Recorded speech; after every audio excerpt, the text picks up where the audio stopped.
Hi everyone, this video is for teachers who are currently not using Khan Academy and want to use Khan Academy during this time of distance learning.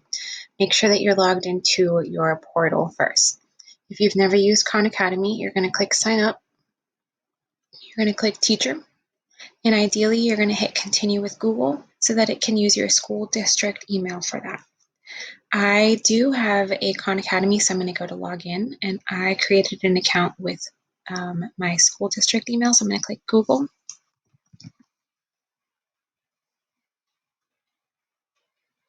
I'll log into my school district email. It's probably going to connect me to the portal, but since I'm already logged onto the portal, it should not need to do that, and then it's going to take me to my classes. So if you do have previous Khan classes, you'll see all of your classes. I am going to create a new class. So if you don't have any classes, you shouldn't see anything here. Either way, you're going to create add new class. You can do this by class period. I am going to call this algebra period 1. You can put your name on there if you want to.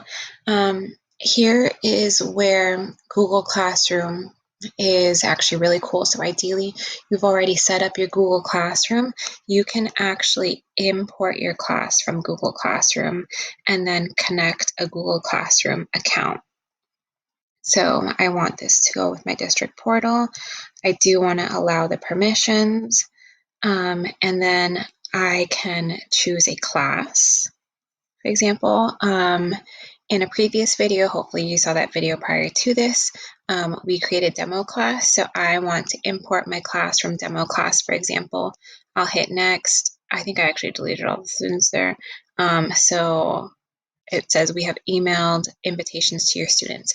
I think that given that we do not have face-to-face with our students, you cannot really tell them or check in with them, do this, do that. It'll be easier for us to first create the Google Classroom, right? Then actually invite all the students on Google Classroom like I showed you in a previous video, then create your Khan Academy. So that way all the invites go to their email and then students can just choose sign up and then they'll be automatically registered into your class. After you do that, then you're going to create resources for your class. This video is for an Algebra 1 class, so I am going to select under math the curriculum that I want, which is Algebra 1. You'll see that you have a few options here. So you have your Algebra 2, you have Geometry, your AP Calculuses. Some of you who teach IBs and ACEs and whatnot, you might need to choose from like pre-calculus statistics and go from there. You also may choose multiple of these. For example, if you're teaching a liberal arts class, I might choose like pre-algebra, algebra 1, and some geometry, and then you can go from there. But this is an algebra 1 class, and so I'm going to choose algebra 1. You definitely want to choose something here. The next thing that we want to do is find exercises and whatnot. So I'm going to just exit out of here. I'm going to find my class, Algebra 1, demo class, Algebra 1. And, you know, I have students, fake students there. And I actually don't want to add any more students. I want to maybe find some assignments for them. So I'm going to go where it says assignments and then click assign. And then you have a couple different things to choose from here. You can assign the entire unit just by selecting something like that. You also can expand the unit if you click to the left of the unit and it shows you different lessons. I suggest that you do this because there might be some things in the unit that students do not need to do. In algebra, we are actually moving on to statistics, and as you can see here, I actually don't see anything with statistics, right? And so most algebra classes across the country don't actually use statistics. But let's say I am using this Algebra 1 for a liberal arts class. Well, then I might want to, look at the quadratics unit, for example.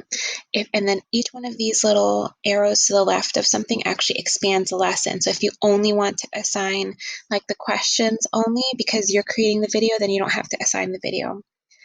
So whatever it is, as soon as you select things, you can then hit assign.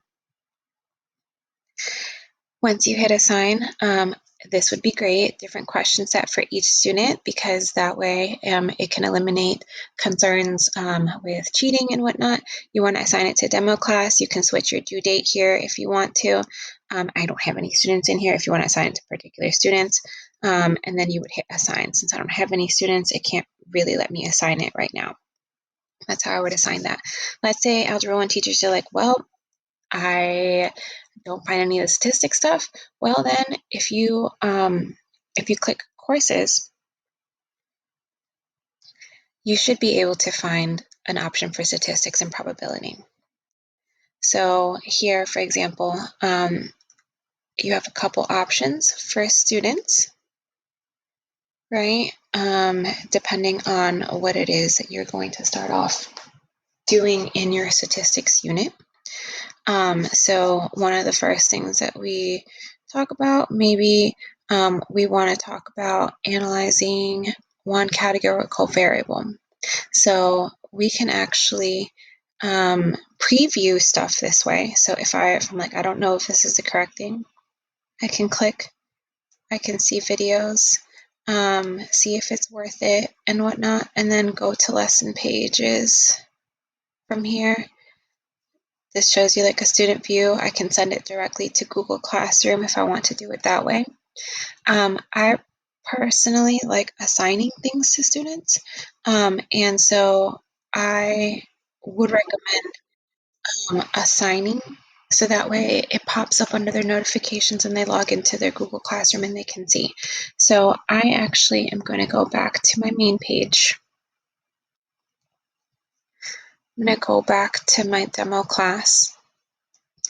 And when I'm assigning content, here, I think that I want to edit my courses because I realize that I don't have enough under the Algebra 1, so I might want to add the statistics and probability course and then hit save. So let me review how we did that. If you're finding that you don't have sufficient content and you need to supplement material, go back to your homepage, clicking Khan Academy, scroll to your class, open up your class, and then right here, you can click the down arrow and then you can click edit courses and add courses. As you can see, I see the statistics and probability here, so I'm going to click that so I only see statistics and probability things. Then I can open up the unit, open up the lesson further, and say, oh, I actually do want my students to do this. Click it again if I want to verify what some students might see. I can view it as a student, right? I can view everything as a student. You see, as a student, you can get help, you can move on, and so you can give those directives to students as well. So now that I've selected something, I can assign, and then I technically can't assign because I have no students that have confirmed I deleted my students in demo class, but you would be able to, or you can save and assign later. In the meantime, while you're searching and until you input your students, you can also save in the meantime. So Khan Academy is a fantastic tool to use. Let me show you a couple things here. So I created a class for school-wide SAT. Once you have students in there, you can see all the different students that have logged in. The other thing that you can see is you can click Activity Overview. You can set a range of days that you want to see, and it tells you how many minutes they've spent on it and whatnot. You can also take a look at assignments this way. If you've assigned anything, I didn't assign anything here, but if I did, then I could assign this to students to practice a full-length SAT. I'm going to click assign, for example, and then send it to students. See, now I can actually assign because I have students. So yeah, you have a couple things to check out here. If you gave them assignments, and you can click scores here, and you would be able to see student scores on different assessments, and you can give them completion grades for that. For actually having done a particular assignment, I think this is a fantastic option for our remote learning. Okay, if you have any questions on Khan Academy, please let me know and I will be more than happy to help you. I know that we have a couple of teachers on campus that also use Khan Academy, and they would be great assets as well. Remember, courses here, if I click here, this is just going to allow me to see the different courses. It's not going to let me assign anything differently. Anything that you want to do, you want to make sure that you're actually going to your class, right? So I can click here, I can go to my demo class, which is the one that we were looking at, and I can see different things here for assignments, right? If I want to actually assign anything, I want to change the courses here, or I want to edit courses here. So keep that in mind as you're working, okay? Thanks.